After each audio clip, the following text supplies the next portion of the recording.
आज के सारे इंपॉर्टेंट स्टॉक्स इन न्यूज। ये मुहूर्त से पहले भी बताओगे कि सब बाद वाले? आशीष देखिए, मुहूर्त का दिन वो क्या 1.5 घंटे का कारोबार और एक घंटा, और उसमें भी पता नहीं किस तरह का पार्टिसिपेशन दिवाली का। हाँ, तो मुझे लग रहा है वो ऑटो बिक्री के आंकड़ों पर आज दोबारा नजर नहीं बिल्कुल, इसलिए मैंने पूछा। ठीक है, क्योंकि कई सारे दरअसल रिकॉर्ड ब्रेकिंग नंबर्स हैं। अगर आपने गौर किया होगा, जिस तरह का डर बजाज ऑटो के कमेंट्री के बाद आया था, ये जो नंबर्स हैं वो कुछ और ही तस्वीर दर्शा रहे हैं। हीरो मोटोकॉर्प के साथ शुरुआत करूंगी। ये तीसरा महीना है जहां पर बढ़त देखने को मिली है। बिक्री के आंकड़ों में 18% तक का इजाफा देखने को मिला। यहाँ पर आप डोमेस्टिक सेल्स में 17.5% की ग्रोथ देख रहे थे।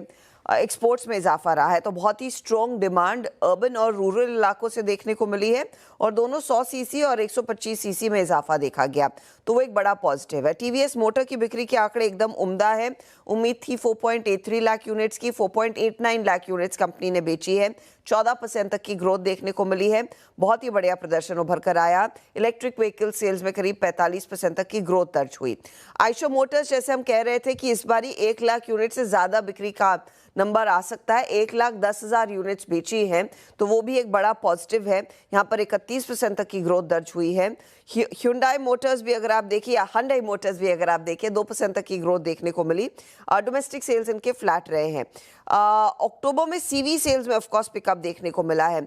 मारुति के लिए 2 लाख से ऊपर का नंबर उभर कर आया, वो भी एक बहुत बड़ा पॉजिटिव है। भले ही सिर्फ 3.5 से 4% तक की ग्रोथ देखने को मिली हो, लेकिन M&M के केस में रिकॉर्ड एसयूवीज इन्होंने अक्टूबर के महीने में बेची है, जहां पर हमने देखा है 20% तक की ग्रोथ टोटल सेल्स में नजर आई। इनका एसयूवी वाला कंट्रीब्यूटर सबसे ज्यादा था, और ट्रैक्टर सेल्स में भी एक अच्छी खासी पिकअप M&M के केस में आती हुई दिखाई दी है। टाटा मोटर्स के केस में भी अगर आप ध्यान देंगे तो यहाँ पर पिकअप ही देखने को मिला, उम्मीद से कहीं बेहतर। तो ऑटो बिक्री वाला जो नंबर है और वो जो प्ले आपने फ्राइडे को उस मुहूर्त सेशन में देखा, मुझे लगता है आज भी ये बरकरार रहना चाहिए, क्योंकि नंबर्स बहुत ज्यादा स्ट्रॉन्ग है इस पर्टिकुलर समय, जहां पर वैसे भी कमेंट्री ने मूड थोड़ा सा बिगाड़ रखा था। अब आप आएंगे कुछ और दूसरे अपडेट्स पर। उसमें ऑयल मार्केटिंग कंपनियों ने कमर्शियल एलपीजी गैस सिलेंडर्स के दामों में कुछ इजाफा कर दिया है। करीब 19 रुपए प्रति केजी से बढ़त आती हुई दिखाई दे रही है, तो 62 के आसपास तक का यहाँ पर भाव बढ़ता हुआ दिखाई दिया है। दिल्ली में ऑफ कोर्स हमने देखा है वो ज़्यादा इम्प्लीकेशंस इसके रहेंगे। और साथ ही साथ 2 लगातार कटौतियों के बाद एटीएफ के प्राइसेस में भी इजाफा आया है, तो एविएशन कंपनियां आप उस लिहाज से रेडार पर रखेंगे, जहां पर Mumbai, Kolkata, Delhi across the board इन्होंने एविएशन प्राइसेस में इजाफा लिया है, तो वो एक और चीज़ है एविएशन कंपनियों के लिए। दूसरी तरफ अपोलो हॉस्पिटल्स की तरफ से एक अपडेट आया कि मुंबई के वर्ली में हमारे ऑफिस के पास ये दरअसल एक 500 बेड का हॉस्पिटल ये शुरू करने वाले हैं, तो उसको लेकर कुछ डिटेल्स आगे निकल कर आएंगी। साथ ही साथ ये अपनी लखनऊ वाली कैपेसिटी को भी 200 बेड से और एक्सपैंड कर रहे हैं। ये कंपनी की तरफ से अपडेट्स आए हैं over the weekend. Shilpa Medicare good manufacturing practices की एक इंस्पेक्शन हुई थी, इनकी यूनिट 4 बैंगलोर वाली।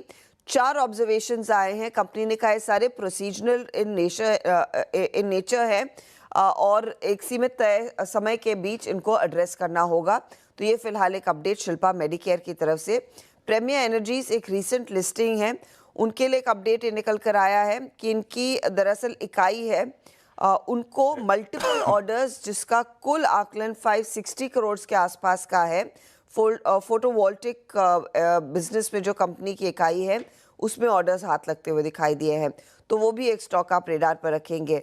नंबर्स में जेन टेक्नोलॉजीज का परफॉर्मेंस अच्छा रहा है, प्रॉफिट में ग्रोथ आया, रेवेन्यू बढ़कर आया, एबिटा बढ़कर आया, मार्जिन्स खासे एक्सपैंड हुए हैं। तो ये कुछ स्टॉक्स है जो आप फोकस में रखेंगे, जो of course over the weekend कुछ ही खबरें आई हैं, उनमें से ये चंद हैं। रखिए रडार।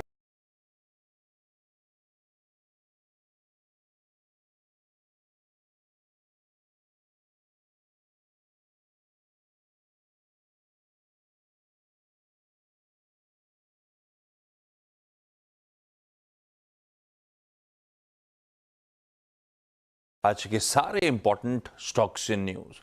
ये मुहूर्त से पहले भी बताओगे कि सब बाद वाले? आशीष देखिए, मुहूर्त का दिन वो क्या 1.5 घंटे का कारोबार और 1 घंटा, और उसमें भी पता नहीं किस तरह का पार्टिसिपेशन दिवाली का। हाँ, तो मुझे लग रहा है वो ऑटो बिक्री के आंकड़ों पर आज दोबारा नजर नहीं बिल्कुल, इसलिए मैंने पूछा। ठीक है, क्योंकि कई सारे दरअसल रिकॉर्ड ब्रेकिंग नंबर्स हैं। अगर आपने गौर किया होगा, जिस तरह का डर बजाज ऑटो के कमेंट्री के बाद आया था, ये जो नंबर्स हैं वो कुछ और ही तस्वीर दर्शा रहे हैं। हीरो मोटोकॉर्प के साथ शुरुआत करूंगी। ये तीसरा महीना है जहां पर बढ़त देखने को मिली है। बिक्री के आंकड़ों में 18% तक का इजाफा देखने को मिला। यहाँ पर आप डोमेस्टिक सेल्स में 17.5% की ग्रोथ देख रहे थे। एक्सपोर्ट्स में इजाफा रहा है, तो बहुत ही स्ट्रॉन्ग डिमांड अर्बन और रूरल इलाकों से देखने को मिली है और दोनों 100 सीसी और 125 सीसी में इजाफा देखा गया, तो वो एक बड़ा पॉजिटिव है। टीवीएस मोटर की बिक्री के आंकड़े एकदम उम्दा है। उम्मीद थी 4.83 लाख यूनिट्स की, 4.89 लाख यूनिट्स कंपनी ने बेची है। 14% तक की ग्रोथ देखने को मिली है। बहुत ही बढ़िया प्रदर्शन उभर कर आया। इलेक्ट्रिक व्हीकल सेल्स में करीब 45% तक की ग्रोथ दर्ज हुई।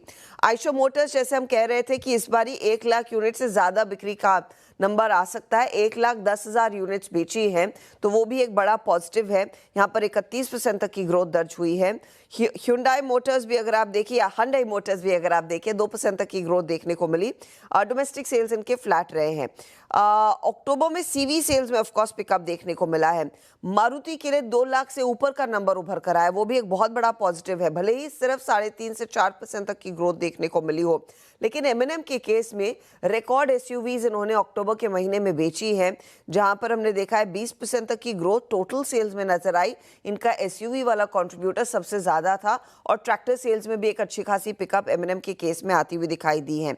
टाटा मोटर्स के केस में भी अगर आप ध्यान देंगे तो यहाँ पर पिकअप ही देखने को मिला, उम्मीद से कहीं बेहतर। तो ऑटो बिक्री वाला जो नंबर है और वो जो प्ले आपने फ्राइडे को उस मुहूर्त सेशन में देखा, मुझे लगता है आज भी ये बरकरार रहना चाहिए, क्योंकि नंबर्स बहुत ज़्यादा स्ट्रॉन्ग है इस पर्टिकुलर समय, जहां पर वैसे भी कमेंट्री ने मूड थोड़ा सा बिगाड़ रखा था। अब आप आएंगे कुछ और दूसरे अपडेट्स पर। उसमें ऑयल मार्केटिंग कंपनियों ने कमर्शियल एलपीजी गैस सिलेंडर्स के दामों में कुछ इजाफा कर दिया है। करीब 19 रुपए प्रति केजी से बढ़त आती हुई दिखाई दे रही है, तो 62 के आसपास तक का यहाँ पर भाव बढ़ता हुआ दिखाई दिया है। दिल्ली में ऑफ कोर्स हमने देखा है वो ज़्यादा इम्प्लीकेशंस इसके रहेंगे।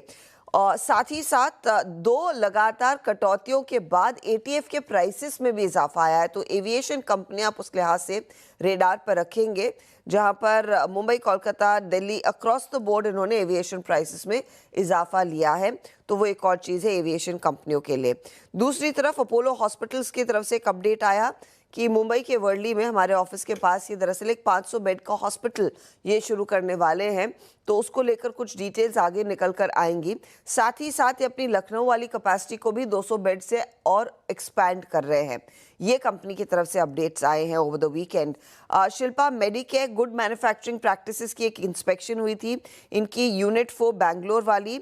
4 ऑब्जर्वेशंस आए हैं। कंपनी ने कहा है सारे प्रोसीजरल इन नेचर है और एक सीमित तय समय के बीच इनको एड्रेस करना होगा, तो ये फिलहाल एक अपडेट शिल्पा मेडिकेयर की तरफ से।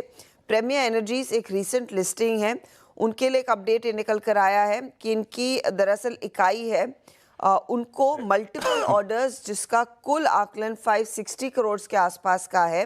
फोटोवोल्टिक बिजनेस में जो कंपनी की इकाई है उसमें ऑर्डर्स हाथ लगते हुए दिखाई दिए हैं, तो वो भी एक स्टॉक आप रेडार पर रखेंगे।